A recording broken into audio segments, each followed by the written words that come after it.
Néhány évtizeddel ezelőtt még azt mondhattuk, hogy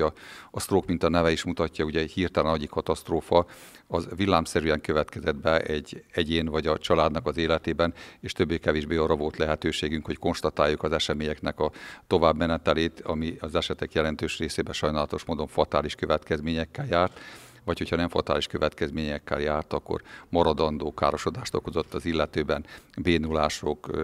vagy adott esetben a lelki élet különböző részein. Manapság már az orvostudomány előrehaladásával körülbelül tudjuk azt, hogy mik váltják ki ezeket a kórokokat, mik azok a rizikótényezők, amiket meg kell előznünk, vagy ki kell küszöbölnünk az életünkből, illetve már lehetőségek vannak arra is, hogyha ne adj Isten mégis bekövetkezik ez a betegség, akkor megfelelő gyógyítást végig tudjunk vinni. Nyilvánvaló dolog, hogy ezek meglehetősen nehéz problémák, hiszen akár a megelőzésben, akár a gyógyításban elveket könnyebben kidolgozunk, mint a gyakorlati életbe átültetjük. Miközben roppant fontos dolog valóban a megelőzés, az életmódi kérdések, ugyanakkor nekünk, mint kórházban dolgozóknak alapvetően azt a felét kell végigkövetnünk, amikor az a baj akkor is bekövetkezik, amikor nem szeretnénk.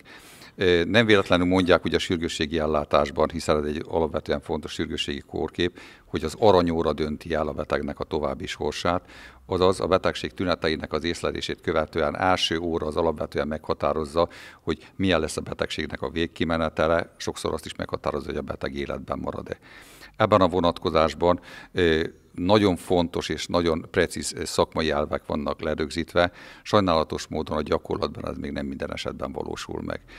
Nem mindegy az, hogy ebben a szituációban, az egy prehospitális vagy a kórház előtti ellátásban hogyan tud a mentőszolgálat bekapcsolódni, hogyan jut el a mentőszolgálatig egyáltalán a panaszos, vagy egyáltalán a panasz, és ezt követően megfelelően bekerül olyan intézményben a beteg, ahol a megfelelő ellátása megtörténhet.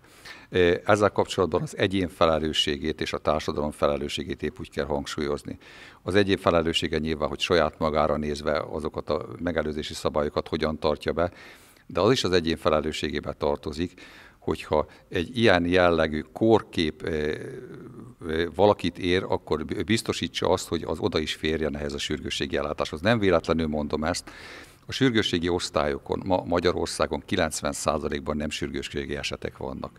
Ennek aztán az a következménye, hogy a mentőszolgálat, a kórházi ellátás el van foglalva sokszor azoknak a betegeknek az ellátásával, aminek következtében a perceken múló agygrammok, mert ilyenkor percekben mérhetük az a megmaradt agygrammok, el tudnak veszni, és pont azért, mert nem adekvát módon vesszük ezt figyelembe. Ugyanígy a társadalom felelősségét is hangsúlyozni kell, hogy amikor fenntartunk olyan egészségügyi intézményeket, amelyek kórháznak látszanak, de ugyanakkor az akutellátásnak semmiféle feltételrendszerével nem rendelkeznek, és ha ne adj Isten a politika megpróbál ebben rendet csinálni, akkor lakossági tüntetéseket, még élőláncokat fonunk ezek körül a kórházak köré, miközben az oda kerülő betegnek a sorsa mondjuk egy stroke vonatkozásában meg van pecsételve.